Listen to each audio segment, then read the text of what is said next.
Some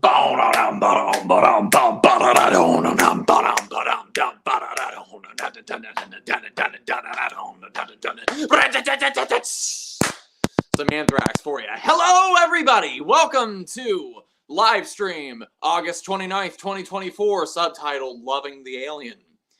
Bit of a David Bowie reference, also a bit of a Skinny Puppy reference. For those who have been following the social media page for a while, well, you understand why. We'll get into that here. So, how is everybody doing? It is 96 degrees over in North Carolina right now, and oh boy, am I feeling it. Whoo! So, let's go down and read some of the comments, shall we? Smee Getty, hey, what's up? Zoe, how you doing? Lunar Blood Reviews, review the new Nile. Oh, is it out yet? Soul Terror, how you doing? Kino, hello humans, hey, what you doing? Dimebag Dave, what you doing? Baseball Legion. Jordan Strang, Tony is channeling his inner fox for this. Foxy! Watch out, baby, I'm coming to get you. Emily, how you doing? J-Dude, what's up? Skull Crusher, what's up, Tony? Hey, chillin'.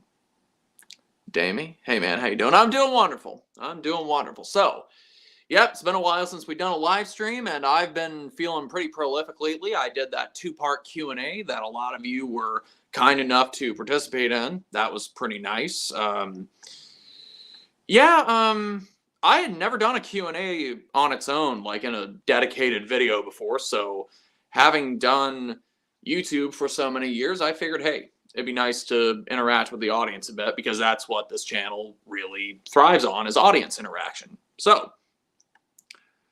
let's see, Horror Master, hello there. Freedom of choice, damn right, freedom of choice. Luciel Denial. Okay, I think I pronounced that right. I'm going to see Alice Cooper and Rob Zombie tomorrow, possibly see Ministry too.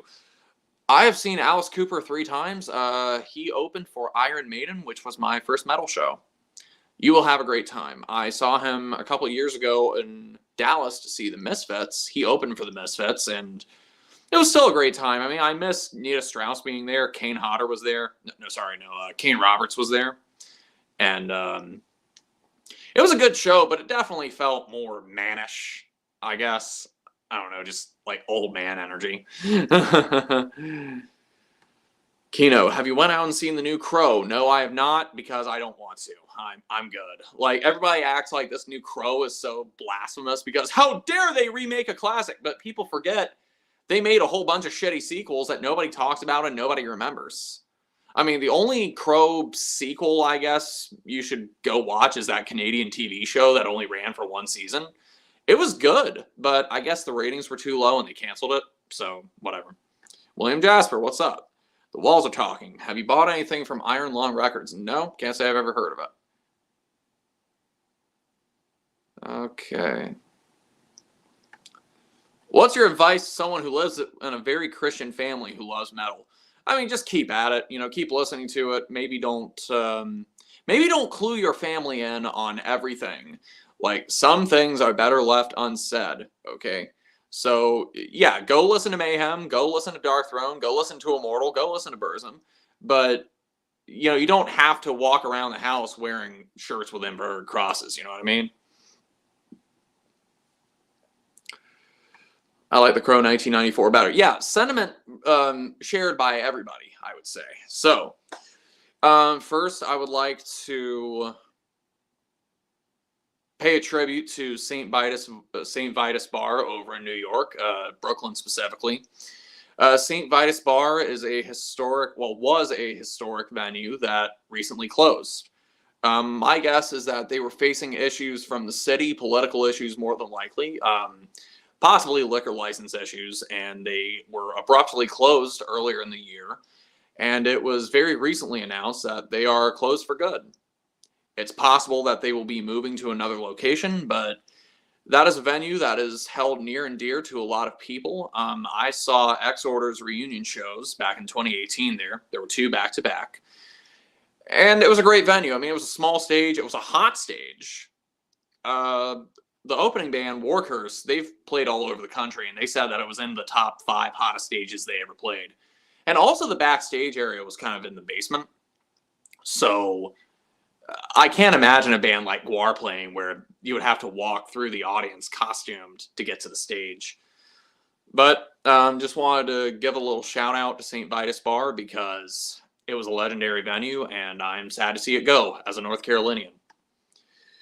Martin He They, hey, balls, I think I know who you are. William Jasper, favorite parts of the country you've traveled to? Probably my favorite city would be New Orleans. I really love New Orleans. I hate Los Angeles with a passion. I really like Portland despite the homeless people. Yeah, the country doesn't really thrive on fixing the homeless problem because apparently there's no money in fixing the homeless problem. But if we have less people on the streets and contributing to society, if you give them jobs, if you give them homes, that creates a stronger nation. It also impacts the bottom line in a better way because more people are working. You know what I mean? Do you ever plan on playing any big shows or tours? I would love to do that. You know, I don't know if I have the audience draw for that, but I would like to do solo shows. I'd like to do a whole bunch of stuff. So, Amelie, what shirt are you wearing? This is Ministry, Stigmata, specifically the Land of Rape and Honey, 30th anniversary shirt. If I can show it to you, there, you should be able to see it right there. That was on their 2018 tour that they were selling it on. By the way, those who want to see me with my shirt off, all you got to do is do a super chat for about $20. That's all you got to do. Okay, so. Yeah, let's see. Solterra, my next concert, I want to interview people on what they think is the worst metal genre, but I don't have a cameraman. Well, you be the cameraman. Do what I do. You know, just film with your iPhone. I film with an iPhone X. I'd like a newer phone, but, you know, problems. I sleep in your basement. Should I make a battle vest? Yeah, if you want to, go for it. Domi, if you could see some band that is retired again, who would it be? Well, I've never seen Bolt Thrower. I'd love to see Bolt Thrower. But right now, Bolt Thrower is kind of split into 2 camps. They're kind of at war with each other. One camp wants to reunite Bolt Thrower, I guess because Memoriam sucks so bad that nobody likes it. And the other part of Bolt Thrower is saying, no, Bolt Thrower died when Kitty died. So, yeah, they're kind of at each other's throats at the moment. Baseball Legion, new song. Yes, I have a new song that I'm working on. The working title for it is called Mushroom Song. I've had some recent, very healing experiences with psychedelics, and this song is going to be a tribute to said psychedelics. So, yeah, it's going to be like a psychedelic metal song. There are going to be all sorts of phaser guitars and delays and reverbs and cool effects. And so far, it goes 7.5 minutes. The drums are tracked. The rhythm guitars are tracked. I need to do the lead guitars and do some more overlays and overdubs. And I still need to come up with lyrics. So there are going to be 2 versions of this song. There's going to be a music video version for YouTube, which is probably going to be about 3.5 to 4 minutes. And then there's going to be a streaming version, which you will hear on Bandcamp, Spotify, all other platforms, and that's going to be the full 7.5 minutes. And I already have a music video idea cut out. So where Cross Wires, I had a bit of a trouble coming up with what to do for a music video, I thought of the music video before I came up with the song. So the music video kind of influenced the idea of the song, and you're just going to have to see. I've been filming mushrooms that have been growing in my yard, and I sort of have another idea, maybe a little mini plot that's going to go on a blue screen or green screen behind me. Haven't decided which yet. Foxifer, what's up, man? Zach Hurley, yeah, we need a Killbot tour and some physical media. I totally get that. Well, there have been minor talks with some labels about doing maybe a cassette run of Tales from the Tube. We'll see if it happens. It more than likely won't because nobody wants to follow up on that. But excuse the broken language, but I never get to experience St. Vitus. It's sad to hear about that place going away. It was a great venue, you know. It just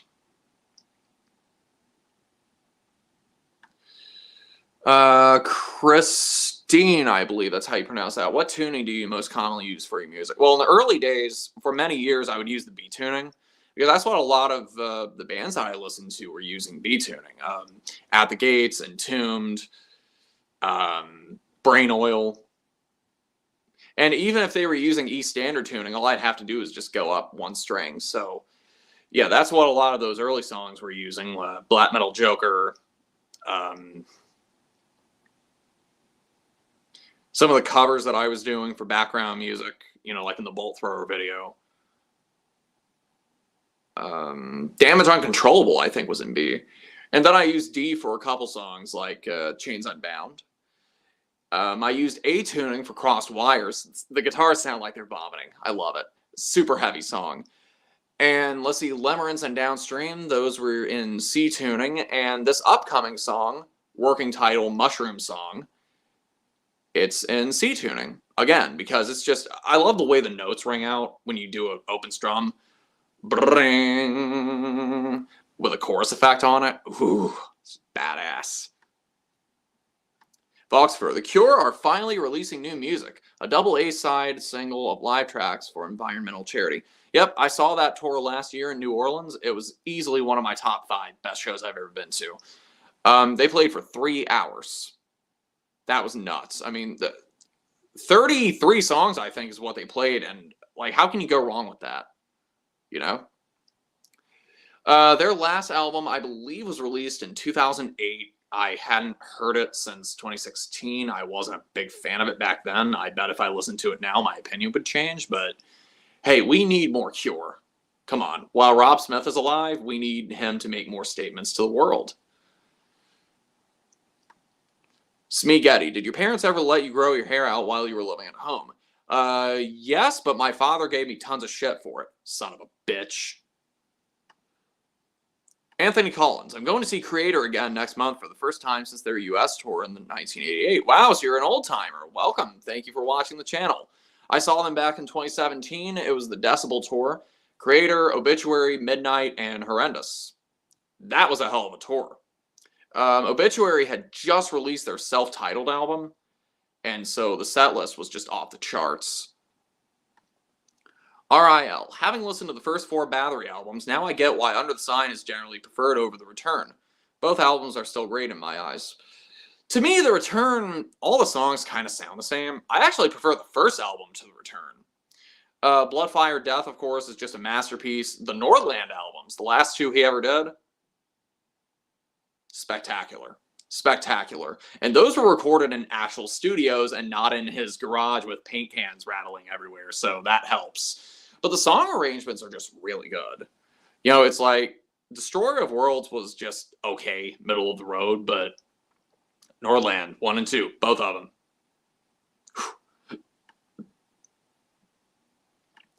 Do you have beef with Stevie T? Never met the guy. Never talked to him.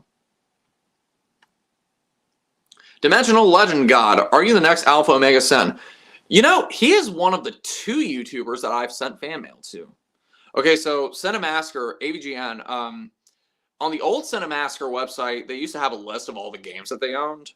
And so I had a few Super Nintendo games that they didn't have, so I just sent them to them. And then Alpha Omega Sen, I sent him a fan letter and included an album. I can't remember what album it was. I think it was Glory or Billy or Fantafaxith. I can't remember one of those 2. And I sent him a letter and never heard back from him. You know? I mean, my thing is, you know, from one metalhead to another, and also as somebody who was covering games somewhat, I was still kind of into game collecting at the time. So, yeah. I don't really know. Do you make vinyl? No. All my stuff is digital. It's on every streaming platform you can ever think of. Martin, that DSI show at Ground Zero was 3 years ago today. Wow. Yeah, that DSI show, I still can't get over Cataclysm having the pizza on stage and then giving people in the audience the pizza. That was memorable. I am so glad I caught that on video. Michael Wiley, what's your favorite AC/DC album? Back in Black. Foxfur, your music inspired me to finally pick up a bass. So far, Christian Death, Misfits, and The Cure are great bass-friendly bands to learn. I'm so glad to hear that. Check out the Ramones. That's going to fuck your shit up. Because even though it's like 3 chords to a song, it's all played with a pick and all with downstrokes. There are no upstrokes in Dee Dee Ramone's arsenal. It's harder than you think. So what you have to do is you have to lower your guitar strap and kind of play the bass at your knee. And the gravity kind of helps with that. So, yeah. Okay, let me see if I can keep up with the comments. Okay.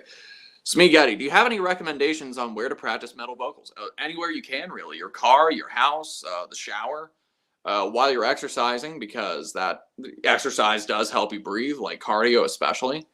Just walking around, just anywhere convenient for you, you know? And just remember, it's all in the breathing. Okay. Dimebag Dave, many thanks, man. Love the concert stories. Thank you. Thank you so much. I think in the future, what I'm going to do with concert stories videos is I'm going to separate them into smaller stories instead of having 3 or 4 stories in one big giant video, because I think it would help views that way. Now, I wouldn't make as much in the way of ad revenue, because with those types of videos that are longer than 8 minutes, I can place a second ad in. But I feel like more people would see them if they were in shorter, bite-sized, consumable videos. So, yeah. And speaking of YouTube and its system, hopefully you all got to see one of the last videos I did, which was a video on Black Sabbath tribute albums, specifically Nativity in Black, that came out in 1994. Also in the video, I covered the second volume of Nativity in Black. The video is titled How a Tribute Album... Sorry. What's it called? How a Tribute Album Proved Black Sabbath were still important. Sometimes these titles are coming up at the last minute, so... How a Tribute Album Proved Black Sabbath were still important. That's the name of the video. And I got copyright claimed like before I even published it for the little clip of Supernaut with Trent Reznor's vocals, which I've been down this road before. So, you know, I'm strategic about whatever music clips that I use in my videos, because I know already that copyright's kind of a bitch. I mean, copyright claims nothing. You know, you can appeal that, dispute it, and usually it goes away. And this is by a company called The Orchard, who was claiming it. I dealt with them before when dealing with Ghouls videos, and they've usually given me no trouble. This time, I filed a dispute, and within 4 days, they rejected the dispute. And this is a technique where it's designed to scare the shit out of the YouTubers, because most YouTubers won't appeal that dispute. But I will. Fuck you. I worked hard on the video. I earned the money. Period. You know, my stuff is fair use, and I know it. So, yeah, I not only emailed The Orchard directly, which is what some people need to start doing, because that's how I've gotten out of copyright stuff before, but I rejected the appeal. I filed an appeal for the dispute, and it expired on its own. And it's different than the old days, because it used to be it took 30 days for the claimant to reach the appeal, and if they didn't get to it in 30 days, it would expire on its own. Now it's 7 days. So that's super helpful. That means that's going to roll into my paycheck for next month. So that's really nice. All right, Blake the Beast finally made a YouTube live stream. Hey, thank you so much for getting here.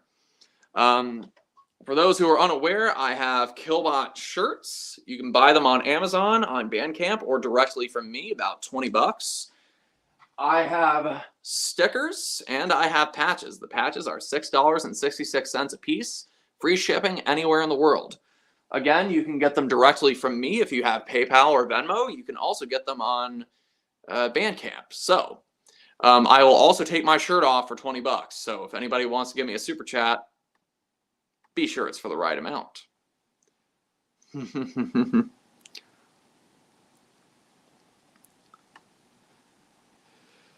Oh, man.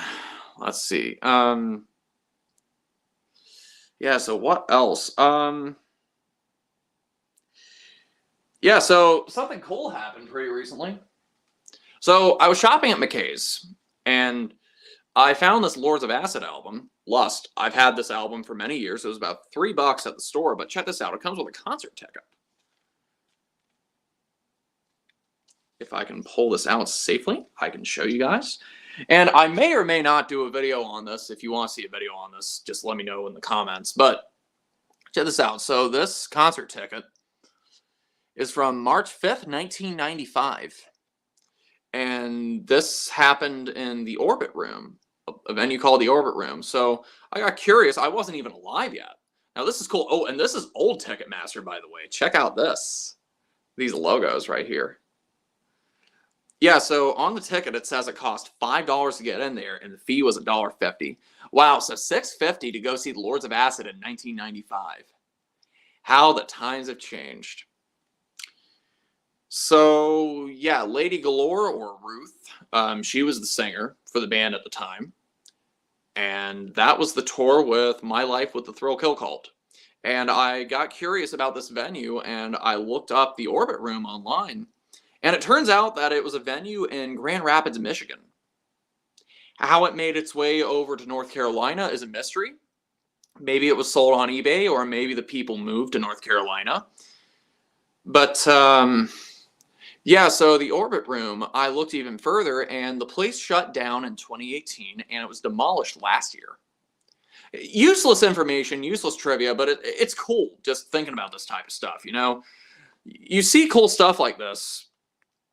You know, old concert tickets like this, and it's a time capsule. You know, it makes you wonder what happened that night. Or, you know, you see autographs and autographed CDs, autographed concert tickets, and you think, you know, what's the story behind this autograph? Maybe the band were assholes, maybe they were nice, maybe they were taken to dinner, you know, you never know. All right, make sure the camera's focused. It's still focused, that's good. Okay.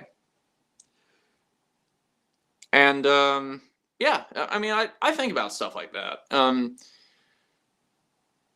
that is why I scrapbook all of my tickets, all of my set lists, all my guitar picks, all my drumsticks. You know, because years from now, I can look at these things and the memories just come flooding back, you know. Like, I see every poster I have hanging in my room, and there's a story for almost every one of them. What's your favorite AVGN episode? Battletoads is up there. Plumbers Don't Wear Ties is another one. I love Tiger Electronic Games. Just so many quotable things in that episode. What was he saying? What were they thinking when they came up with this shitload of fuck? I know what I'm thinking. I'm going to carve a giraffe out of wood. That way I can decorate it with Christmas lights so I can hang it up in an albatross nest. Now, did you expect me to say that? Probably not. Nor would you expect this shitty idea of a game. There. It sucks. Oh, Jekyll and Hyde revisited. The one that he did after Back to the Future revisited. Cause he was over there, instead of drinking a beer, he drank like this big bottle of scotch or gin or whatever the hell it was. And he was just so miserable the whole video. He's like, oh, wouldn't this be a good reason to call off the wedding? Because the groom has had quite the day. I mean, the wife is probably at the church worried about the fucking color of the flowers or her dress or something. And he's getting exploded with bomb ashes, and he's getting bird shit on him, and people are beating him. I mean, what makes him think the church is going to be any better? Is Jesus going to climb down from the cross and hit him with it?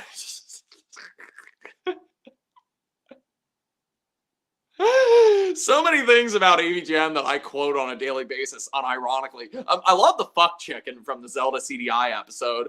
You killed me. Good. I better calm down. God.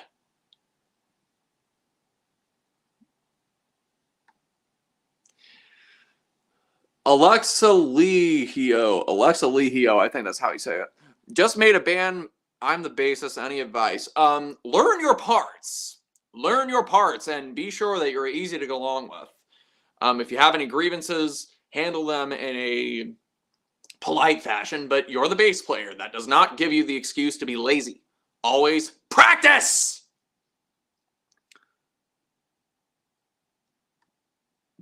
Diego Jaramillo, or Yaramillo, sorry if I mispronounced your name. Hola, amigo, I'm from Colombia. Do you know any cool bands from South America to recommend or that you're a fan of? Cheers, brother. Well, Crypto's from Brazil. It's one of my favorite newer metal bands from the last several years. So, yeah. Hey, thank you for watching. Columbia, it sounds like fun. Kason Brown, hey, Killbot, what's the craziest pit you've seen live at a concert? God. Exodus, when I saw them in Atlanta at a festival a few years ago, was batshit. Because when they start playing the Toxic Waltz, that is the ultimate mosh pit anthem, and people will go insane. Woo! A lot of injuries in that mosh pit. Raffbot, hey, what's your favorite guitar model? The only guitar that I play currently is the Harley-Benton JA Baritone. I fucking love that guitar. I think I paid $180 for it, plus shipping, which was about $80 more. And then I put a couple $100 into new pickups and having the frets worked on, replacing the tuners. I really love that guitar. Sound quality's nuts. Let's see. Anger Boda Lauren. Hey, how you doing? Let's see. Fossilization is from Brazil, I think. They do death metal. That's cool. Do you watch Amazon's Fallout show? No. I'm not really much of a TV guy. Most of the time what I do if I want to watch a TV show is I'll get the DVDs from the library or I'll buy them and I'll watch them long after the show is over. That's what happened with Buffy. That's what happened with King of the Hill. That's what happened with Daria. So, yeah. Megan, hey, how you doing? Hey, remember this? That was very naughty. Mark Svensson, Killbot, are you afraid of death? No, but I want to prolong it as soon as possible. Okay, so what else can we discuss? So, I'm going to be uploading a new video probably tomorrow. I've been editing it up to the point of starting this live stream, actually. And it's because if you've been watching my Instagram stories and my Instagram posts, I did some goth makeup. And here's what happened. So March Violets played in Charlotte on Tuesday. March Violets and Rose Garden Funeral Party. Excellent bands. They played in this tiny venue I've never been to before, Snug Harbor. That venue was tiny. And there was hardly anybody in it, maybe less than 60 people, including the bar staff and the venue staff. This was the first time ever that March Violets ever played North Carolina. They are one of the original goth bands from England. They were from the same scene as Alien Sex Fiend, Specimen, Sisters of Mercy. And their most famous song, the one that they're known for, is called Snake Dance. Excellent song. They played with a drum machine, so the sound quality was great. They played tight. And Rosie sounded a lot better live than she did on any of the recordings. So, for the occasion, I've been looking forward to this show for months. I hadn't been to a show, actually, since I saw Necrot in late June. So it's been close to 2 months since my last show. So this is why I want to see it. But for such an iconic but understated goth band, I wanted to make a big thing out of it. So I've never done goth makeup before, and I've been wanting to do it. Part of it was because of Lords of Acid. Anya did my makeup for the show, and I really liked how the smoky eye looked on me. So when I was going to Sally's and getting some hair stuff pretty recently, I saw the foundation and stuff that they had, and I was like, you know what? I want to change my look up for Goth Night. So that's what I did. I got some foundation, I got some brushes, I got some setting spray, some eyeliners, some brow pencil, some other stuff. And usually when I go to Goth Night, I'll have band shirts, I'll have all black shirts, I'll wear a trench coat, I'll wear combat boots, and that's a tried and true trad goth look. I love how that looks, but I just wanted to change it up a little bit. So yeah, for this makeup, and and the venue had a photo booth, which I guess they were out of color ink, so the pictures look fuzzy and they look all black metal. Ugh. I don't know how well you guys can see that, but you'll see it in the video when it comes out tomorrow or whenever it comes out. So yeah, I did a couple practice runs. The first 2 practices I did, they were with a sponge, and it wasn't really that great looking. And then I kept getting more stuff. I got liquid foundation by LA Girl. I got the brushes, which really helped. It helped make it look neater. It also helped with precision, and it also cut down on time. So putting on the makeup only took me maybe 35 minutes. That's it. And the first design I came up with, it was a little complex. It had like a third eye and a bunch of wings. Third eye being a reference to the psychedelics, like I mentioned earlier. And it was a cool design, but the problem was my hair covered most of it. So I wanted something more minimal. You'll see. So yeah, saw March Violets. It was an excellent show. And Rose Garden Funeral Party, they're from Texas. They did wonderful. And after the show, I grabbed a set list and I got March Violet's autographs. That's pretty cool.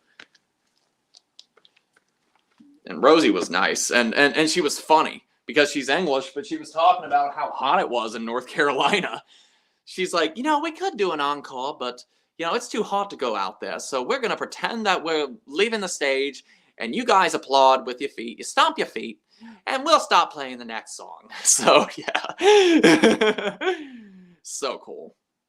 So cool. So, yeah, March Violets, it was worth the occasion. It was worth getting dressed up for. I think it might have made me more tired on the drive home because the eye makeup and the eyeliner, that just, it felt kind of heavy on my eyelids. And I was having trouble staying awake up until I cranked up some Pantera. New Level and fucking Hostile will wake your ass up when you're driving. Oh, and War Nerve too. Oh boy. So.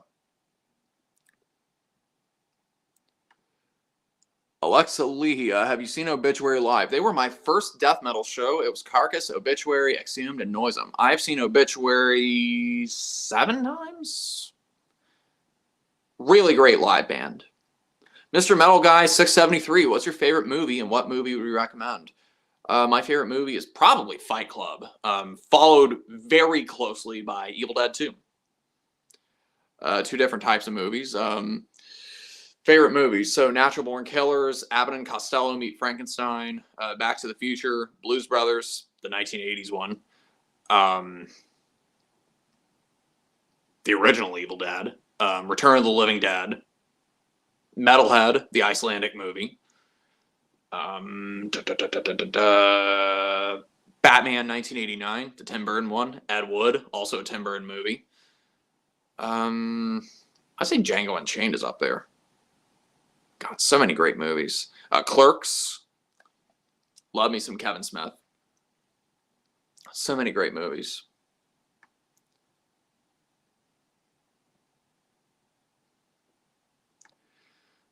Kino, would you ever go see Mayhem? Would you go see Mayhem again this year? They just announced a North American tour.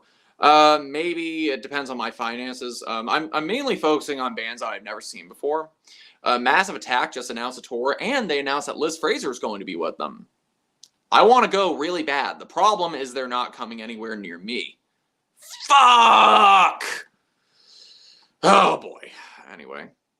Rathbot, what's your favorite Rush album? Probably Signals.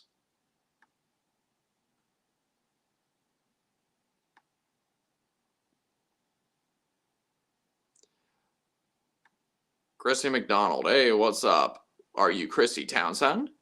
The Cougar? All right, Darkness, how many band tees do you own? Way too many. I have a hard time opening my drawer. But it's worth it every time I get them. I mean, that's why I sell some of them sometimes on social media, is because I have so many and I just got to change them out. What's some advice for first metal shows? I think I did a video on that several years ago, like back in 2016. But just enjoy yourself. Bring earplugs. Read the room. Adhere to proper mosh etiquette. Don't elbow anybody. Don't punch anybody in the face. And if somebody falls, help them up. Stay hydrated. That's another one. Water, Gatorade, your girlfriend's urine. I don't know. That's so cool. Yes, it is. Yeah, so Lords of Acid. How many of you have been paying attention to Lords of Acid since I've done those videos? Because they just did a showcase for Oliver Adams where they played a whole bunch of stuff that Oliver Adams did over the years, and Deb was singing for them. She sang 4 songs with Lords of Acid. And none of them were songs from the Farstucker album that she was on, but it was so cool. It was her first time playing with Lords of Acid in 22 years. And nobody's arguing with it. Everybody loves Deb. I love Deb. If they bring her back to the band full time, I'm going to be so excited for that. I don't know if they will or won't. It may just be a one-time thing because they still need to figure out the singer situation, I guess. But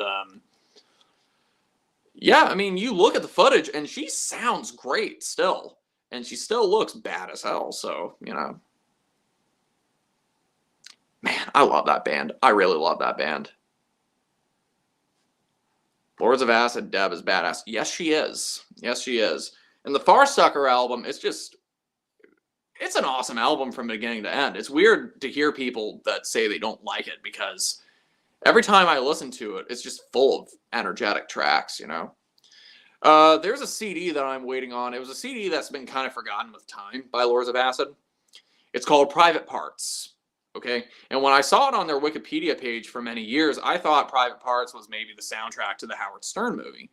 But no, it was a European-only release, which was pretty much a greatest hits album for Lords of Acid, but most of the songs were re-recorded to have Deb singing them instead of Nikki or Ruth. So I'm still waiting on that. I bought a CD from Belgium about 28 days ago, and it's still not here. I should have had it registered. I don't know why I didn't, but I'm curious to hear what she sounds like with some of those songs.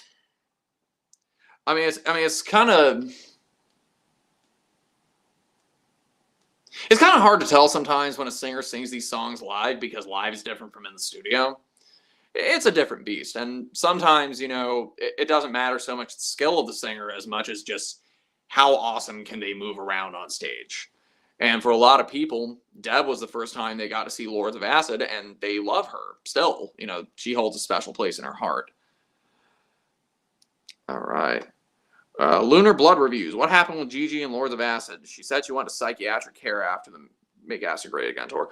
She quit the band after the Frisco show. I'm not going to go into details, and I'm not going to throw anybody under the bus because it's not my place to do so. All I'm going to say is some of the stuff that happened with Lords of Acid that I got to experience was because of her and my connection with her, and I'm super thankful for her doing those things for me. And for the most part, her interactions with me has always been kind. She cooked for me in Charlotte, and you know, we hung out all day in Minneapolis, and you know, I was thinking about going to Los Angeles anyway to go see them a third time because I'm nuts like that. And when I floated the idea to her, she was like, yeah, come on. You know, you can stay in my hotel room when the show's over. And, you know, our interactions have, for the most part, been friendly. So, you know, she did get a little weird with me in Minneapolis for a minute. But that's... It's hard to debate somebody who's drunk or high. I'm going to leave that there. But regardless, you know, I love everybody in that band, and I really miss Trudy. Trudy was a good soul. May she rest in peace. Lymphoma is no joke. And we got a super chat. Oni, $5. Hey, Killbot, love your content. What's the funniest thing you've seen at a concert? Rock on and stay humble. You inspire me to make my own music. Oh, thank you. Steel Panther was funny as hell, like the whole time. Like they were doing impressions of everything. They did a reggae impression of one of their songs. You want those up my dick, man?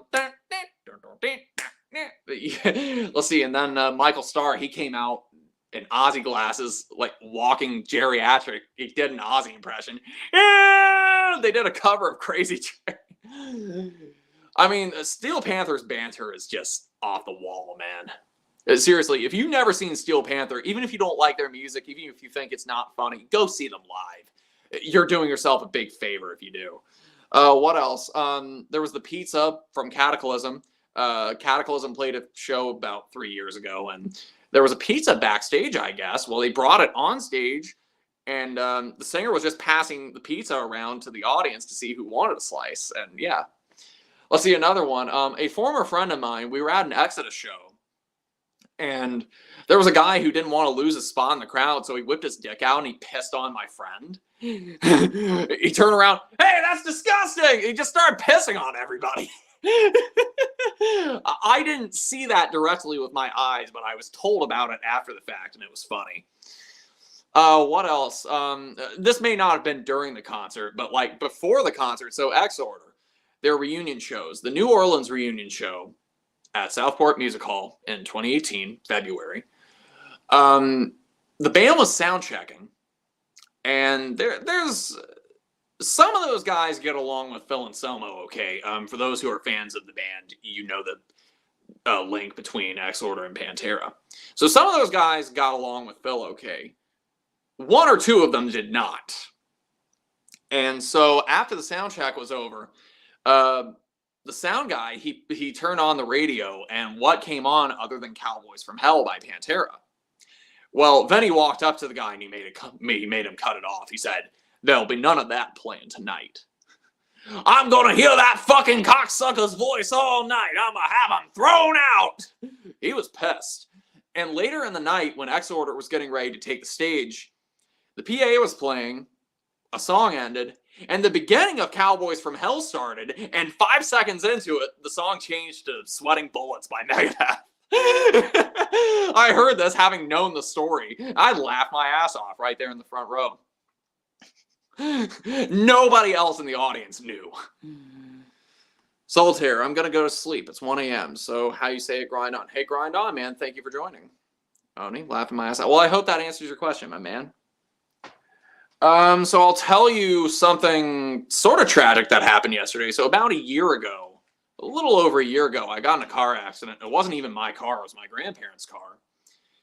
And some idiot was texting and driving in front of me. She had a truck that was in the opposite lane, and the truck swerved and totaled the car with me in it. I was quite fortunate that I didn't break anything, get injured, go into a coma, die. I was pretty rattled. Yesterday, I was driving through town. I was trying to get off the ramp onto the freeway, and an SUV in front of me, I guess they either weren't paying attention or they got in the lane too fast, and they hit an 18-wheeler. And then a truck came along and hit the SUV. Yeah, I was 40 feet away from that. That happened 40 feet in front of me, and I was like, oh boy. So I just had to carefully, slowly inch my way around it. Needless to say, I drove about 5 under the limit after that for the rest of my drive. You know, even if you're a safe driver, you know, you're only as safe of a driver as the rest of the idiots that are sharing the road with you. So, yeah, I mean, seeing that happen in front of you rattles you. You know what I mean? And the smell of car accidents, the smell of gasoline, the smell of heat, the smell of coolants, the smell of oils, it just... oof. Shubham Desgupta, I think I'm pronouncing that right. Have you ever dealt with elbow joint pain or forearm pain? It's mild pain, so probably not tendonitis. Besides ice packs and ibuprofen, tried forearm picking and elbow picking. That might be why. No? I mean, I'm only 28. I mean, a lot of my family members deal with arthritis, but I've never had anything like that. I mean, I generally don't overexert myself too much if I can help it. That does sound like something you should probably go to the chiropractor for, or maybe just, I don't know what you call it, where they put the pins in your back. I know what it's called. I just can't remember the name of it. Oni, I always love the humor in metal. It makes it 10 times more fun. Oh, nice. What's the scariest horror movie you ever seen? By Casual Villainy. Scariest?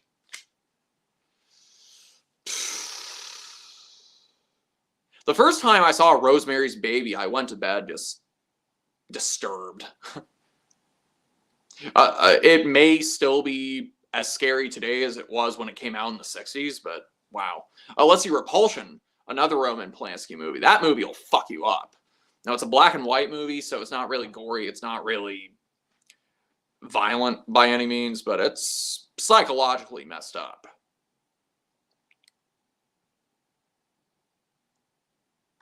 Do you like Doom, as in the cross-punk band by Rhina Guys? Yes, I do. Hadn't heard them in a long time, but the albums I did hear were excellent. Shubham, Oni, how do you deal with it? I know the forearm pain goes away, but what about the rest? Okay, so I guess I'm going to let that dialogue happen.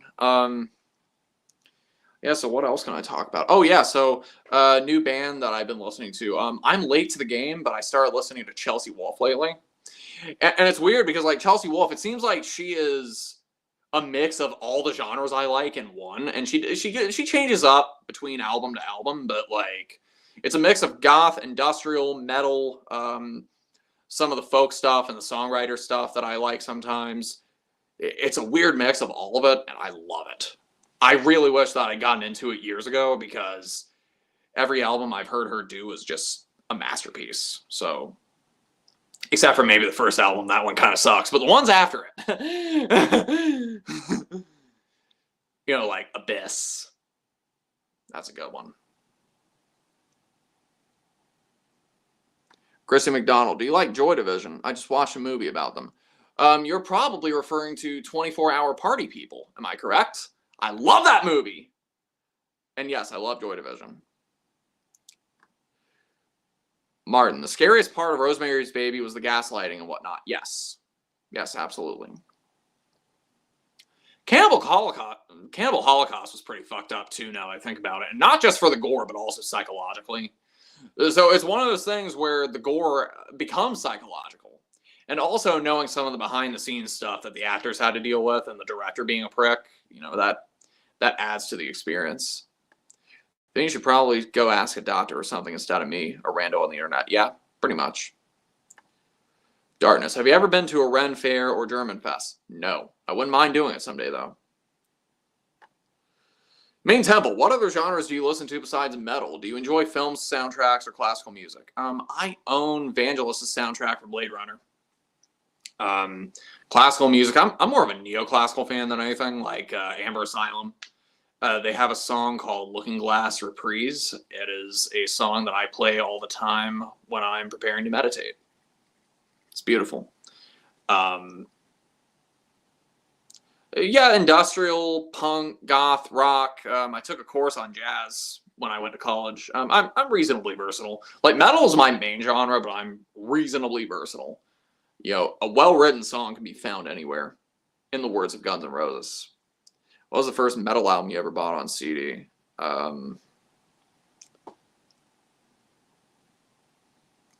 mean, there was the early Metallica stuff. There was Pantera's Cowboys from Hell. Chris McDonald, yep, 24-Hour Party People. What will you rate your drumming skills? Good enough to play the songs I want to play. That's all I'll say. So, yeah, been pretty prolific the last month or so, and yeah, I've been uploading long videos because the algorithm and you people seem to enjoy the longer videos, and among them was the infamous vasectomy video. Yes, I know a lot of you are probably like, what the fuck? Why would you even upload that? Why not? Why not? Because, you know, I feel like, well, there were several reasons I uploaded that. For one, it's easy. It's an easy video to make. You know, what happened, I was looking through my iPhone, and while I was preparing to get a vasectomy, I wrote out this big, giant iPhone note of all the child-free thoughts and manifestations and just put it all in one big iPhone note. Well, I was looking at it again for the first time in a while, and I was like, shit, I should make a script for this. Now, when Roe got overturned, I was thinking about doing the video then, and for some reason, time, I guess, got away from me, and I didn't get to it. But I was... And actually, I held back a little bit in the video because in the notes, I was going after the religious nuts and the politicians and all the victim blamers and everything. I mean, it was going to be cathartic. And there were a couple paragraphs that I had to just cut because I was like, okay, so let's keep this part opinion piece, part story time. It doesn't need to be cathartic. And I feel like I did a good job of, you know, not saying all parents are bad, all kids are bad, like some people do. And some people were like, oh, you were arrogant in that video. I don't know. I mean, that wasn't really the goal. It was just to express my viewpoints of the world. And you know, I feel like men don't really have that type of support system to talk about these things openly, because when men ask other men about vasectomies, it's always in hushed tones. Hey man, you ever have a vasectomy? Oh yeah, my wife was talking about it after our third was born. I hadn't gotten it yet. I don't want to get it, but blah blah blah. And people come up with these weird excuses for it. And you know, women, they can talk about tubals, they can talk about endometriosis, they can talk about IUDs. They can talk about all sorts of birth control. They can talk about it openly with each other. And usually there's no judgment. Unless, of course, you get the Christian women and the Republican women who are like, well, bear fruit and multiply, blah, blah, blah. Keep the bloodline going. That's another thing people were talking about in the comment section. Oh, you killed your bloodline. What is this, fucking Blade? Am I a vampire? Like, am I worried about the vampire bloodline? I don't give a shit. That is an outdated thing that, maybe people held with credence hundreds of years ago, but in the modern age doesn't really hold any relevance, especially with everything going on in the world. Like, maybe we should fix the world first before bringing more people into it. And, part of the video also was just to remind people that, when you're raising children, or when you want children, or if you accidentally get pregnant because you don't take any precautions, or the precautions you have fail, you're not getting a pet goldfish where you feed it once a day and you walk away. No, a child has to have constant attention. I've thought about this stuff for many years, and that's why I ended up doing what I did during COVID. I wanted to be the antithesis of men not having that type of support system because, like I said, nobody really talks about this type of thing. And of course, when people do talk about it, especially on YouTube, you get dumbass comments from people like, oh, you're a soy boy, you're a cuck, you're a beta male, blah, blah, blah. It's like, I don't give a shit. Fuck it. Your hate fuels my ad revenue. It pushes my video out there into the algorithm, into the YouTube sphere. And of course, there's a bit of humor in it too, because when I did that thumbnail, it was holding a pair of scissors. There was a little humor in that. And I wanted to keep it light, and that's what I feel like I did. I feel like I did a good job with that. And I got some dumbass comments from it, and a lot of people were like, oh, well, I guess you're running out of ideas for metal videos. Do these people think I'm never going to do a metal video ever again? Like, that's what I've done with my channel since 2015. Like, of course there are plenty of metal ideas. I've got like 3 videos in the pipeline, but like, I figured, hey, if you're wanting a break, or if other people can be introduced to the channel by this relevant topic, this responsible topic, then hey, check it out. And if you don't like it, you don't have to watch it. You could wait till the next video comes out, which was the Black Sabbath tribute album video. So yeah, I mean, I uploaded that video the other day of Ogre's Q&A panel from Mad Monster, and like 300 people watched it. So yeah. And I got idiotic comments about, oh, you're killing the bloodline and you're selfish, and not having kids is selfish. It's like, yeah, I am selfish. I don't care. It's like, how do my choices affect you?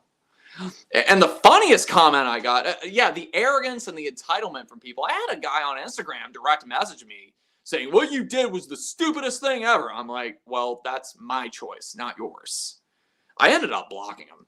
Now, the funniest comment I got was from this guy. He said, I like you, man, but this ain't it, Chief.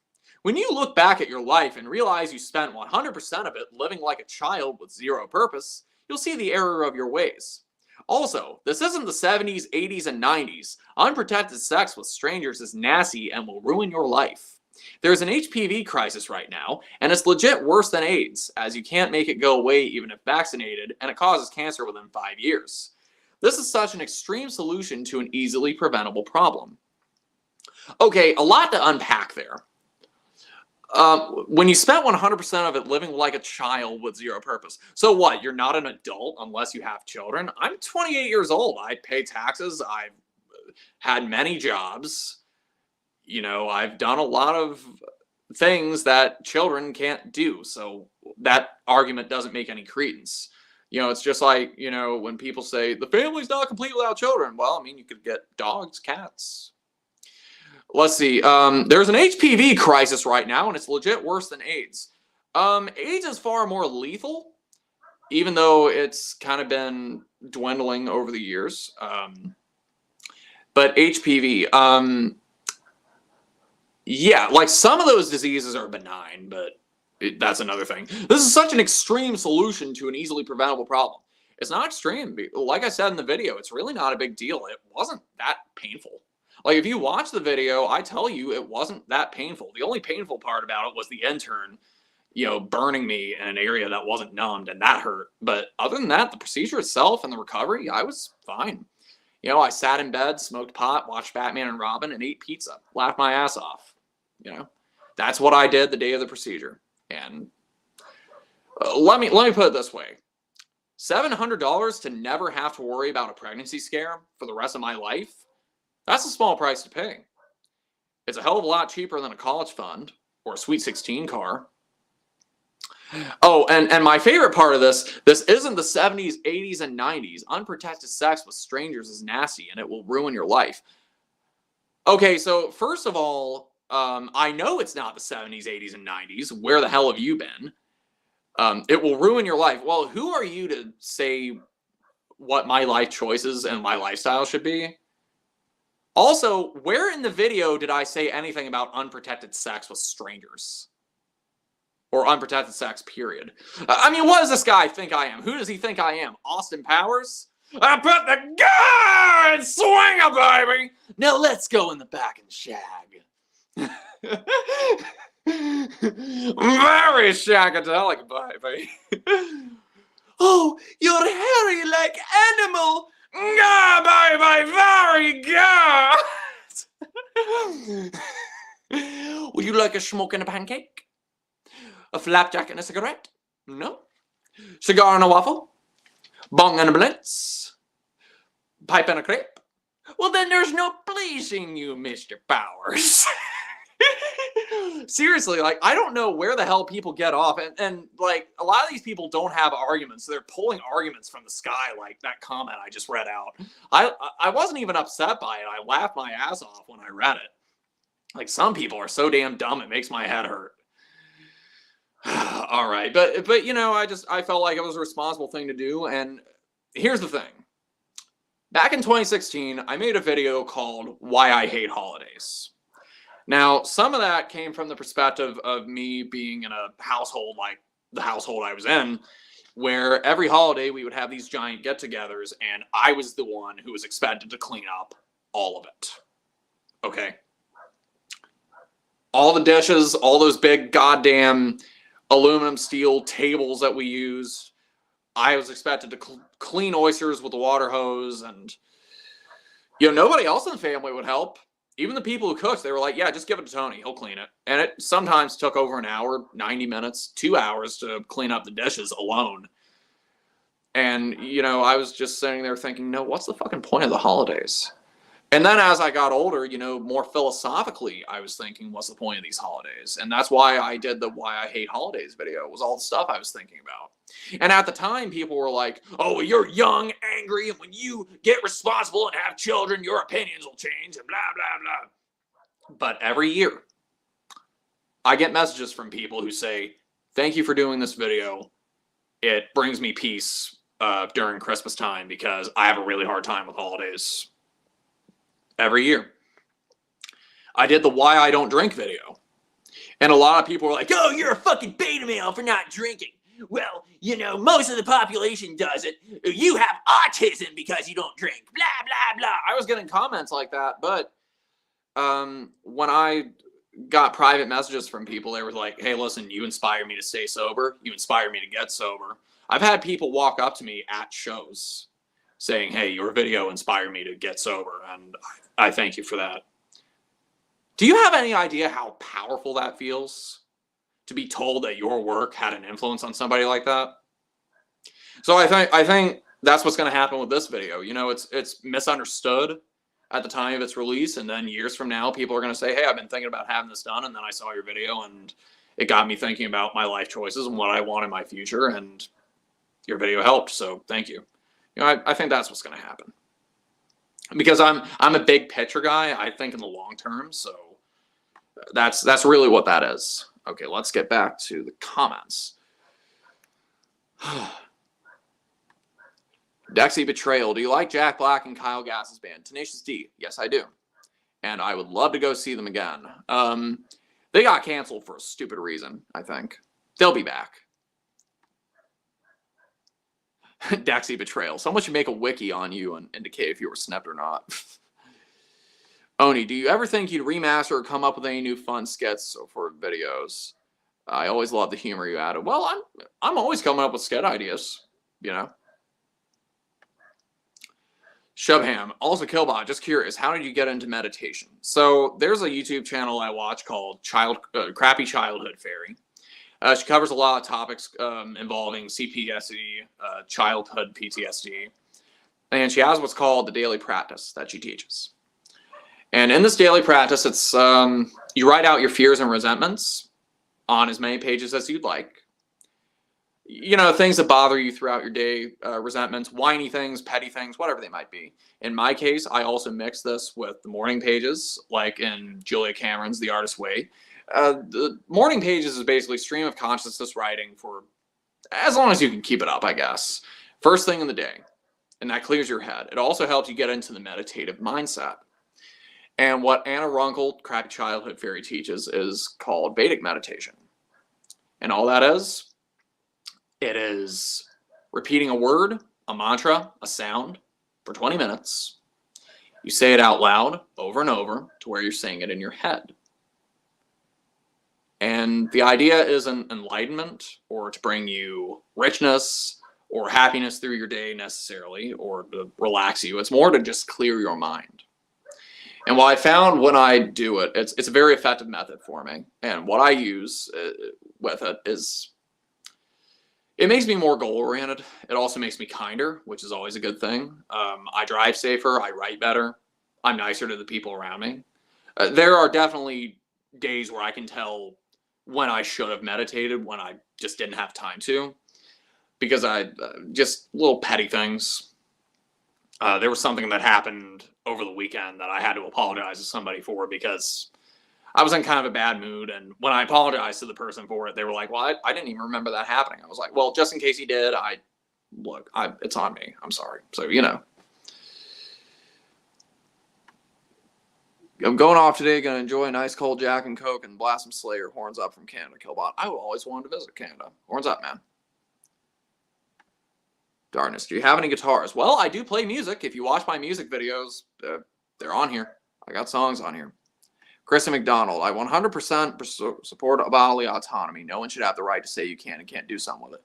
Yeah, and that's another thing. You know, I was talking with a friend this weekend. She said it took her 5 years to get a tubal. And in all those years, she's been fighting with doctors, and most of the doctors were like, well, what does your boyfriend think? Let's call your boyfriend. And her boyfriend was fed the fuck up with it. So at one point, she was in the doctor's office. She called up her boyfriend, who she ended up marrying. And the doctor was like, hey, so we want to know your opinion about it. And the boyfriend, very clearly agitated, over the phone said, cut her the fuck open. And the doctors were like, okay. And eventually she got it done. But it was bullshit that she had to get it done. And that's the thing. Women have a really hard time with that type of thing. And men, the opposition I faced was from Planned Parenthood of all places. I talk about it in the video. But overall, it only took me 4 months to get it done. From the time I started Googling about it to the time that the procedure was actually done. That is a very clear difference. And that is a bullshit difference. Women should be able to get it just as easily as we do.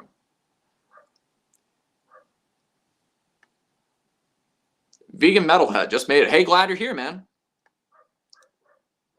I don't want kids either. Well, that's good. Saying that opinion might change somebody. Yeah. Dexy Betrayal. Joke's on you. I already have AIDS. It sounds like an anal cunt song. Dexy, if you switch teams, you wouldn't have to worry about kiddos. I mean, I'm reasonably straight, so, you know. Megan Raquel, how dare you not contribute to overpopulating the world? And see, a lot of these people are listening to these right-wing pundits and these billionaires who are like, oh, well, the Earth is actually underpopulated. Well, it's because children and a higher population fuel the capitalist machine. So these billionaires, their money goes up while there are still hundreds of thousands of homeless people in the United States. Now, you might say, oh, well, if we took the entire Earth's population, we could fit it all into Texas. Yeah, but human beings won't live like that, do they? You know, like little sardines. No, we want things. We want space. You know? You ever thought about becoming a voice actor? Main Temple. I would love to be a voice actor, so I don't know what the process for that would be, but I would love to do that someday. Smeagatti, your video on being sober really changed my views on drinking. Well, I'm so glad that I could do that for you. J-Dude, I started listening to Assimilation because of an album review you did a while ago. Thought they were great, but I think they've broken up now. I don't know, but I'll tell you what. After I did that album review, they unfollowed me on Instagram. And I was like, oh, so that's how this is, huh? So I unfollowed them. And then they had the balls to message me sometime later when the next album came out. They were like, hey, we liked your last review. Could you review this new album? I didn't even answer it. Watch a lot of different content, vegan, metal, whatever else tries my fancy. So that's cool. Ruse Morg. Hey, man, how's it going? I just did a video on here of my favorite Skinny Puppy album, Too Dark Park. Hey, that's really cool. I'm getting ready to do a big giant video on Mad Monster, and I'm going to talk about Mad Monster in a few minutes, but I basically got to hang out with Ogre all weekend. It was incredible. I filmed a lot of footage, and I think that this video is going to serve as an epilogue to the big 2 Skinny Puppy videos I did last year. Those videos being Ogre's Brain Confetti, seeing Skinny Puppy 4 times, and Skinny Puppy's final brap in Los Angeles. They're both 40-minute videos, and not a second is wasted. A lot of time went into the editing, the scripting, and they're feel-good videos. So, you know how in movies sometimes they end, but after the screen goes black, it comes back and it says 6 months later. Well, this is going to be what this video is. Because after Skinny Puppy ended, you know, I got to interact with Ogre, and it was a nice human interaction. He's a wonderful guy. He really is. I like your music projects. Thank you. Thank you so much. Fuck politics, but I agree, man. Yeah, I know. Like, I don't talk politics on my channel because it's divisive for one, but also you can find politics anywhere. Now, at the same time, I will not entertain conspiracy theories and bullshit. I do vote blue. I don't care who knows it. I'm not going to talk about it on the channel, and we are allowed to exist in our own spaces. But, you know, I have people sometimes. I had somebody a few years ago when I did the Obsessed video. It was the first show I'd gone to since COVID happened. And I was talking about the vaccines and everything because one of the guys from the opening band, he died of COVID. He was the only one in the band that wasn't vaccinated, and he was the only one that died. So my take on it was compassionate. It was, you know, he didn't have to die. But he took this big stand against Big Pharma, and he paid the price for it, unfortunately. And at the same time, fucking Wino did that idiotic Facebook post about, oh, well, you know, people are sheep, and, you know, I'm pulling out of Psycho Las Vegas because of the mask mandates, and blah, blah, blah. And, you know, I was over there just saying, look, you know, this isn't going to turn you into Spider-Man if you take it. Now, I know that a lot of people have had complications.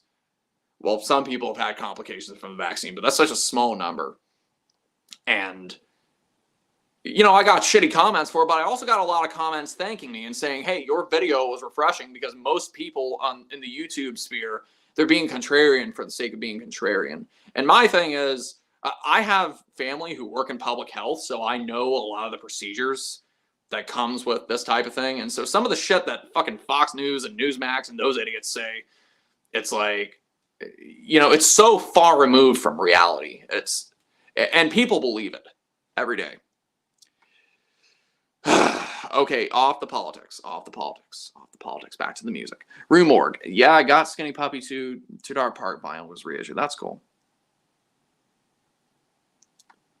Heard a really good argument about whole population in Texas. You could technically fit my whole neighborhood in my house, but that wouldn't be enough food in the fridge, room on the couch, whatever. That's cool.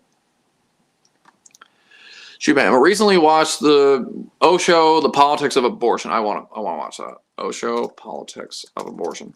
Well, see, and there's an article, an old article called "The Only Moral Abortion Is My Abortion," and basically the point of the article is a lot of these protesters that stand in front of Planned Parenthoods and clinics, many of them had abortions when they were younger, and they just don't want to admit it, or they regret it.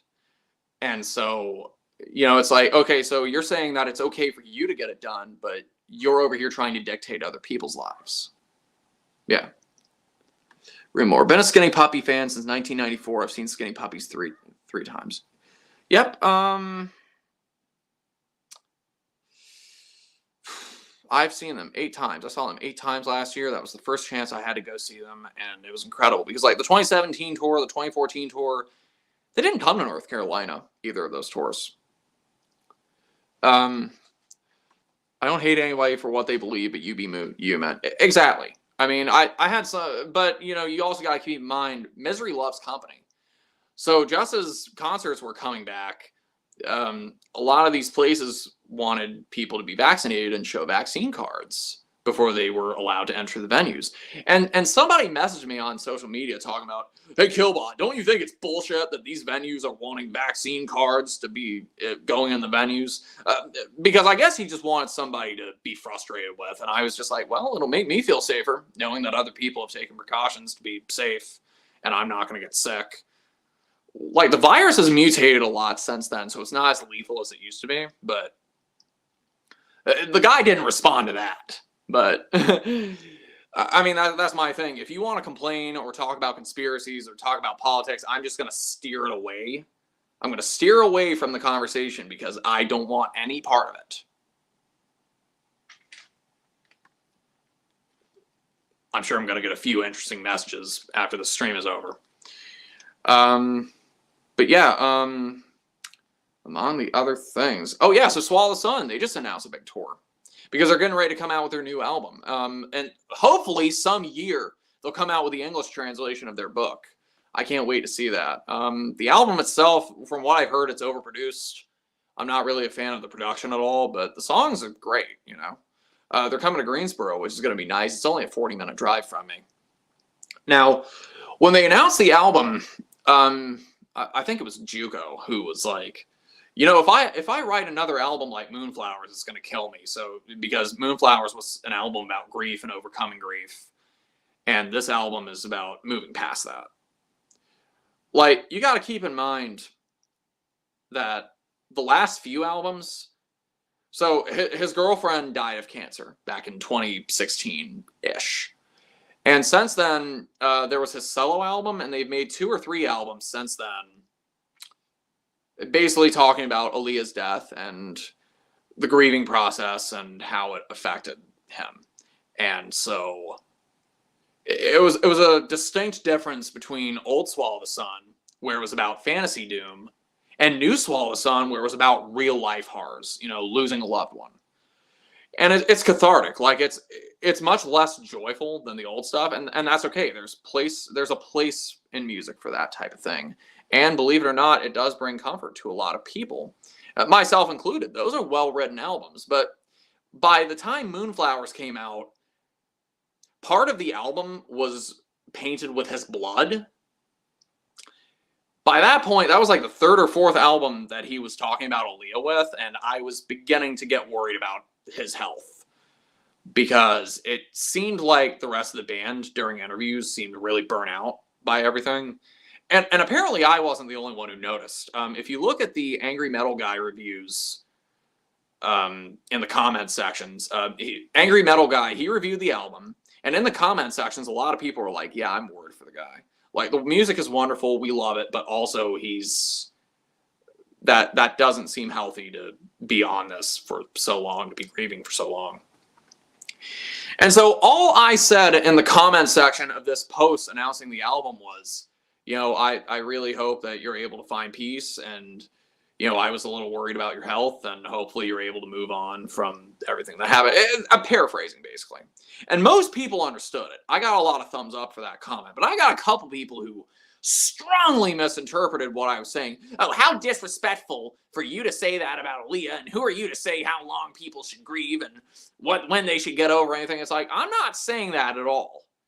And I had more people pile on, and I was like, you know what? Fuck you guys. I got better shit to do than argue with strangers on the internet about shit that I know I said and know I didn't say. You know?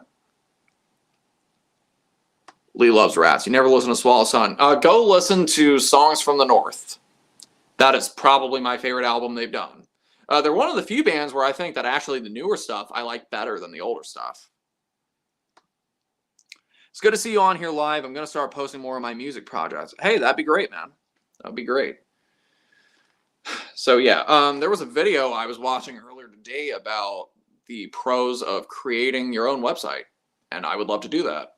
Because I feel like, well, this video was talking about, you know, fighting algorithms, fighting censorship, fighting, competing with other YouTubers and getting recommended stuff that you don't want to see. Like making your own website in 2024 is a little crazy. It's a little hard to do, but I feel like that would avoid a lot of it. You know, I miss the old days of the internet when I would go on Cinemassacre.com or go on HomestarRunner.com, and I would check these websites frequently just to see if new stuff was there. You know, but if one of your favorite YouTubers who you are subscribed to uploads a new video, it's up in the air whether or not you're going to see the video, because YouTube has a hard time feeding new content towards your subscription box. Okay, so I guess we get to the last part of this, which is one of the main things I wanted to talk about. So, Mad Monster over in Concord. That was a convention with a bunch of actors and horror movie people. The Shining twins were there. A couple people from Texas Chainsaw Massacre were there. Anthony Starr from The Boys, he was there. Ken Foree was there. I need to take a drink of water.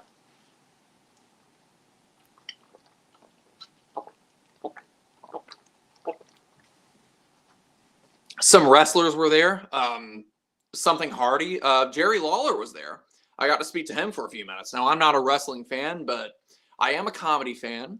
And I spoke to him about the Andy Kaufman feud, where Andy Kaufman sent the promo of him mocking Jerry Lawler by the swimming pool. Oh, yeah, I fight women, but I fight women a lot bigger and stronger than you. In fact, they're probably smarter than you because you don't have any brains. You're from Memphis, Tennessee. All we do is plow fields and farm on the farm. Is that how they talk down in Memphis, Tennessee, Mr. Lawler? Duh. You see, Mr. Lawler? You don't have any brains. Like, as if he just proved a point.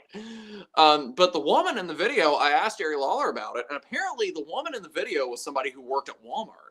And Andy wanted, it was a friend of Jerry's, and Andy wanted her to be part of the video. But that promo video was shot in California.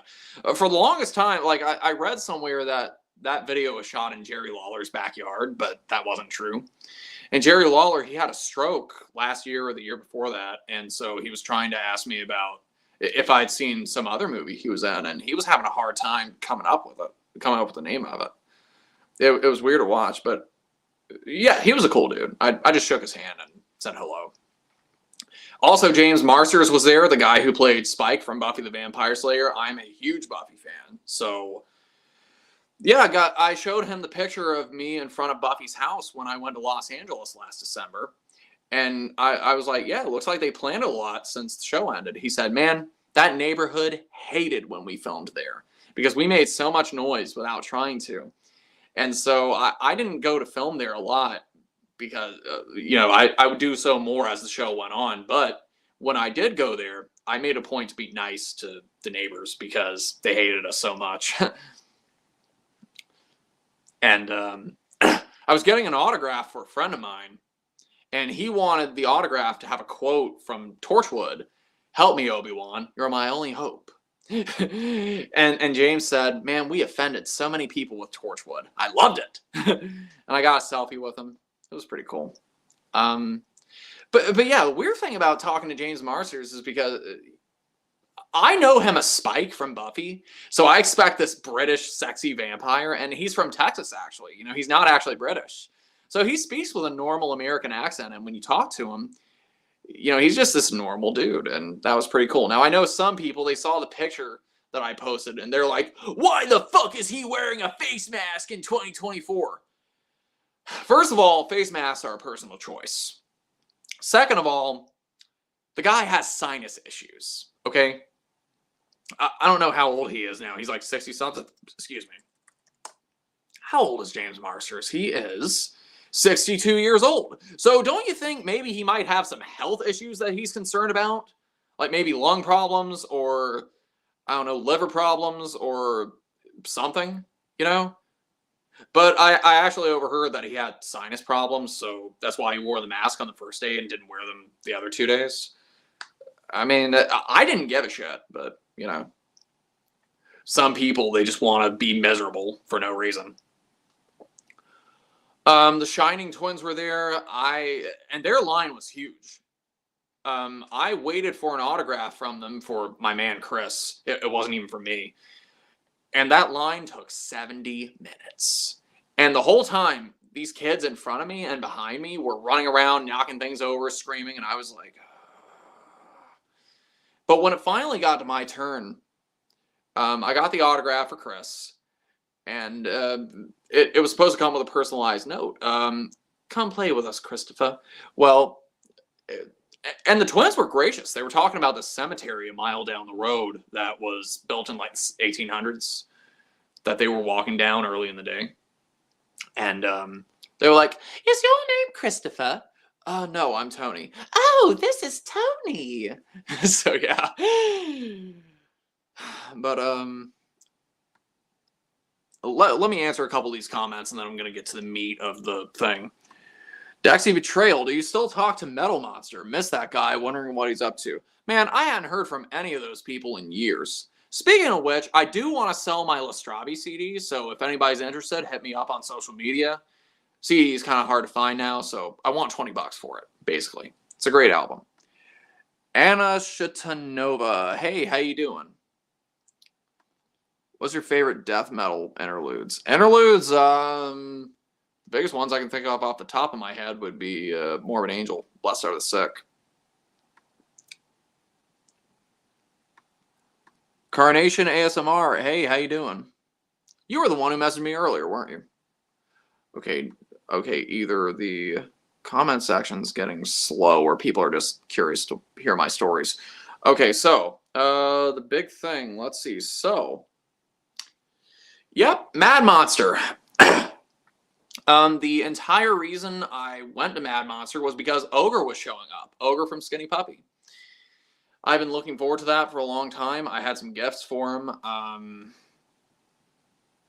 And, you know, like I said, you know, it was sort of supposed to serve as an epilogue to seeing Skinny Puppy 8 times last year. And so, you know, honestly, I think it's the beginning of something else. And I'll get to that in a few minutes. But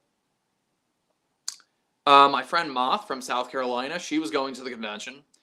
And she said, listen, I'm anxious and I'm bored and I'm going to go there early. So if you want to get there early, we'll hang out. So I was pretty much already dressed when she called me.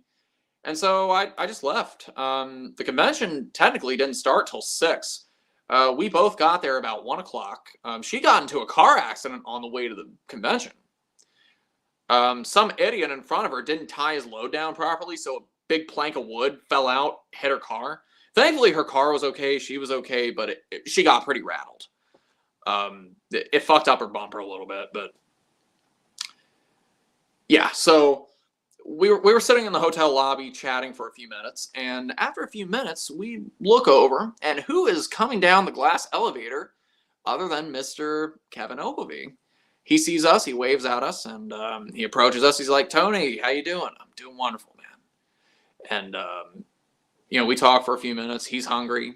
And so we want to get food. And Moth's like, Tony, can you drive? I'm still rattled from earlier. I'm like, well, as long as you don't mind the three of us sitting next to each other and there's no AC. And also, so my grandparents run a trailer park. And they replaced 2 of the toilets in one of the trailers that they're trying to fix up. So they tasked me with getting rid of the old toilets that I hadn't gotten rid of yet. I was going to get rid of them on the way to Concord, but then Moth called me up and said, hey, I'm going to be there early. We should come hang. We should hang out. And I said, you know what? Fuck the landfill. I want to go hang out with Moth. So I just drove to Concord with 2 toilets in the back. Well, she asked me to drive us to lunch, and I'm like, okay. So we're approaching the truck, and I just had to laugh at the absurdity of it all. Here I was, early for a convention, driving one of my musical heroes to lunch with 2 damn toilets in the back of my truck. I just had to laugh at the absurdity of it all. But yeah, we got Cajun food. It was delicious. We talked some about Skinny Puppy, some about personal stuff, some about cats. And it was wonderful. And then my friend Carla, who you may have seen in the Skinny Puppy video, Skinny Puppy's final rap in Los Angeles, she was there. She's from Virginia. So 2 of my neighbors were there. Moth from South Carolina, Carla from Virginia. It was wonderful. And over the weekend, all these different people who I had met and he had met at different shows, different Skinny Puppy shows, we all, it was like the Avengers assembled, you know? Like, we all knew each other in some fashion. I met a couple new people who were amazing, and it was wonderful, you know? There was that camaraderie, because we'd all seen Skinny Puppy many times in many different cities. Carla and Nicole were both at the final shows, as I was. And we all bonded over that, but at some point, you know, the fandom, well, like, he signed a lot of autographs for us and took a lot of pictures with us, but, you know, we all spoke on a human level. You know, like he was someone we actually knew for a while. And I think he genuinely enjoyed the company. We were the only table in the whole convention that had that. All of us hung out with Ogre pretty much all day. And all weekend. I wasn't there Saturday. I'll get to that. But yeah, all the other guests, you know, they had their handlers, they had their agents, and a few of them had old friends from long ago that walked up, shook their hand, said hello for a few minutes. But we hung out with Ogre at his table pretty much all day. And it was so cool. And he even told Thach, his handler, he was like, you know, if these people weren't here, I'd probably just go to my room after this was over and just stay there. But no, I think he genuinely enjoyed our company, you know, because he's, and not to get too personal, he's a little introverted. So, you know, he was around people that he knew, and he loved that. And after the night was over, day one ended at 11 o'clock. We all went to the bar, and we listened to karaoke. Moff did karaoke. Some guy was singing Fuel Falls on Me. And it sounded like, Ogre was like, yeah, it sounds like the guy saying balls on me. Balls on me. And once he mentioned that, I couldn't unhear it. And we all just sat outside around the fire. He shared his fries with everybody. He got some fries. He looked at me. He was like, hey, dig in, man. I'm like, okay. Imagine sharing fries with Ogre. And we were talking about pleasant things like, you know, shitting with your cats because the litter box is in the bathroom, and milking prostates because of prostate cancer, whatever. I mean, yeah, stuff I'm not going to get into here, but Gamey, you have beautiful physique. Thank you. Thank you so much.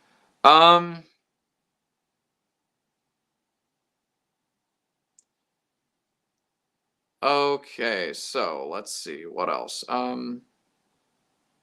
Okay, you're going to get blocked because I'm kind of frustrated with you. Ban user and delete their comments. Yeah, thank you. Okay, you're done. But yeah, it was a wonderful day. Originally, I was only going to go Friday because, I mean, for me, one day at a 3-day convention is enough, but I'll get to that. So yeah, Ogre, you know, he just, we helped him set up his booth. He hadn't set up his booth yet. He had just flown in like the night before, I think. And he signed a bunch of autographs. I was the only one who got a pro. Well, actually, I was one of 2 people that got a pro photo with Ogre. It was weird because, like, Anthony Starr, he was hot shit. Everybody wanted a picture with Homelander, and he had these big lines. But like Ogre, it was me and some other guy, and we were all in and out in 3 minutes. The photographer was like, "Okay, 1, 2, 3, click. Let's do that again. 1, 2, 3, click. Ah, looks great, both of you." And he was like, "Okay, let's hang out at the merch booth." It's like, okay, cool. I was wearing my Alien Sex Fiend shirt because, if I remember correctly, Skinny Puppy played their first show opening for Alien Sex Fiend. If I remember correctly. It could also be that Alien Sex Fiend happened to be playing that night down the street. I don't know. And he signed the autograph. He said, "Tony, keep the Shining alive. Good spirit to be." Aww. And there was the Shining reference because he saw me in line for the twins for so long. But also we were sticking our tongues out for the picture because I'd rewatched The Craft recently, and there's that part in the movie where Nancy, she arrives at the house party, and she passes somebody who's looking at her all disgusted, and she looks at him, she goes, just sticks her tongue out. So that was on the mind. Nancy Downs is a mood, and Fairuza Balk, woman of my dreams, please marry me. I hope she's into younger guys because if I ever meet her, I'm proposing. But Anyway, yeah, so he signed a bunch of stuff, and I was thinking about having him sign the jar of brain confetti, but I was like, you know what? I don't really want anything from him.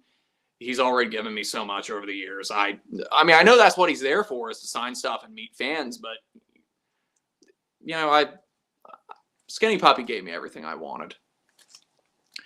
But as it turns out, I was looking through the CDs that I had of his, thinking about bringing something to sign, and I was missing Devils in My Details. I was like, fuck, I thought I had that one. Which I'm also missing Tricks. I need a CD copy of that, but that's hard to find. And Devils in My Details. So I noticed when I got in line to get my bag, I kept my bag under his table. He had Devils in My Details. I was like, hey, that's the one I'm missing. Well, that's one of the two I'm missing. He was like, here, you want it?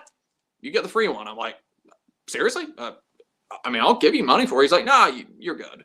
You've earned it. I'm like, thanks. And look at this. He signed it. Cheers, friend. Thank you. And what else? This is really cool. So he also gave me these. These are promo masks from the Too Dark Park tour. And he autographed them for me. He said, hey, Tony, so, well, they weren't autographed right away. He was selling these autographed for $100 a piece. And he just gave them to me. He was still setting up, and he pulled them out of his box, and he was like, hey, check these out. I'm like, ooh, I've never seen those before. He was like, you want them? I'm like, sure, why not? How much do I owe you? He's like, man, you're good. You've earned it. I'm like, thanks, man. But that was so kind of him. He was so accommodating and gracious with everybody all weekend. And that's just one of the many examples. Like, of course the free stuff is nice, but like just his company. You know, he's a genuine dude. He's the real deal. And these weren't signed when he gave them to me, but unsolicited later in the night, he was like, hey, Tony, want me to sign those masks? I'm like, sure. He's like, I'll tell you what. I'm not going to personalize these in case you want to sell them on eBay later. So that way you can get like $100 a piece for them. I'm like, dude, I'm not selling these. He's like, well, just in case you do. I'm like, man, I am not selling these. When Ogre gives you free stuff, you do not get rid of it, period. These will be cremated with me. So yeah, it was a wonderful night. And everybody seemed kind of sad that I wasn't going to be there all weekend.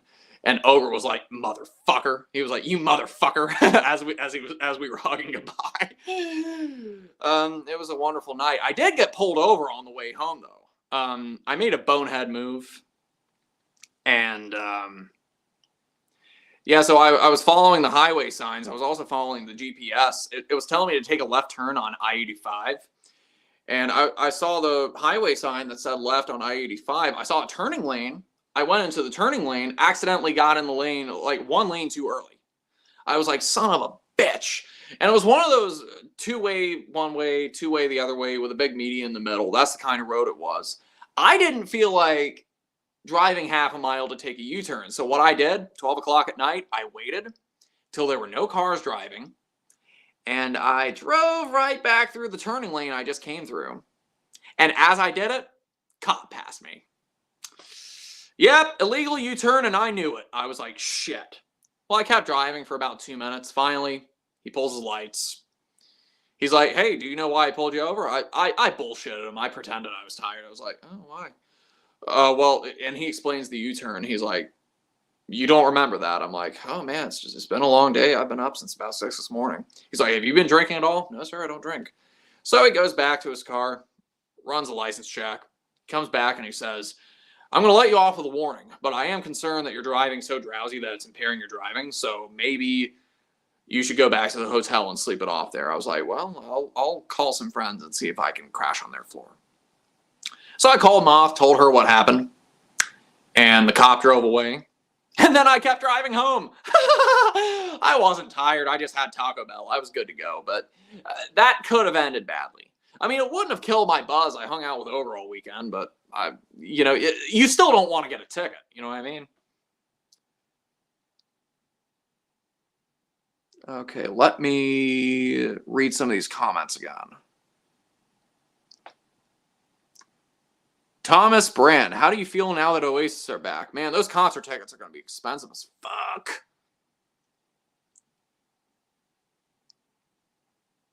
Carnation ASMR, bro, you're a great storyteller. Thank you, I tried to be. Death Eternal. Hey, I'd like to apologize to you. I made a bad joke on Instagram DMs. Never meant to come off as arrogant. Sorry, I can't remember what you're talking about. All right, ban user and delete comments again because I guess you got 1 million accounts.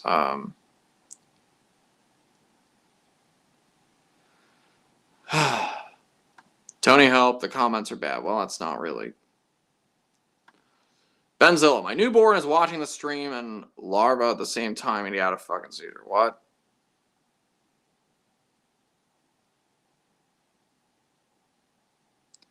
Okay, we are done with these types of comments.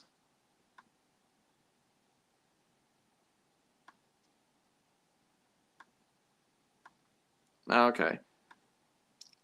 How many instruments do you play, dude? Mainly I play guitar, bass, drums. I play synths also. I used to play mandolin, used to play trumpet. I sold those for albums. Carnation, I'm going to see Lorna Shore in October. This is my first show ever. What should I do to prep and what should I wear? Wear whatever you're comfortable with, preferably metal. Stay hydrated, bring earplugs. Read the room. If you're going to mosh, you know, don't elbow anybody, don't punch anybody. Watch what other people are doing and follow suit. And if somebody falls, help them up. And just have a great time. And buy a shirt. You know, you'll have fun. Okay, so let's see. We've been streaming for quite a while, so I guess I'm going to finish this ogre story, this mad monster story, and then call it. So I went Saturday, didn't go. No, I went Friday, didn't go Saturday. But I kept seeing Moth and everybody else posting all these things of them hanging out at the hotel, at the convention. And Sunday morning, that's what I woke up to, was all the stuff that Moth was posting about hanging out with Ogre. And I said to myself, you know, all of your friends are hanging out. They're hanging out with Ogre. It's 100 minutes away from you. Why the hell aren't you with them? So you know what I did? I just surprised everybody. I just up and went. Just showed up early. And everybody was happy to see me. They're like, ah! So that was lovely. And Ogre was happy to see me, of course. Sorry, of course. And he had a Q&A panel that day, Sunday. I uploaded it to my channel. It looked like there was a cameraman filming it. And I asked him if he was going to post it to YouTube. He was like, oh, I don't know when or if it's going to get posted. Then I was like, you know what? Fuck it. Let me upload mine. Because, you know, if they post it, it's probably just going to be uploaded to fucking Facebook. And probably 5 people are going to watch it. So if I upload it, hey, you know, people can see it. They asked a lot of great questions. I got to ask him a question. I asked him, how has being an entertainer helped you grow as a person? And also, what Skinny Puppy songs do you hold most near and dear to you? Yeah, so that was great.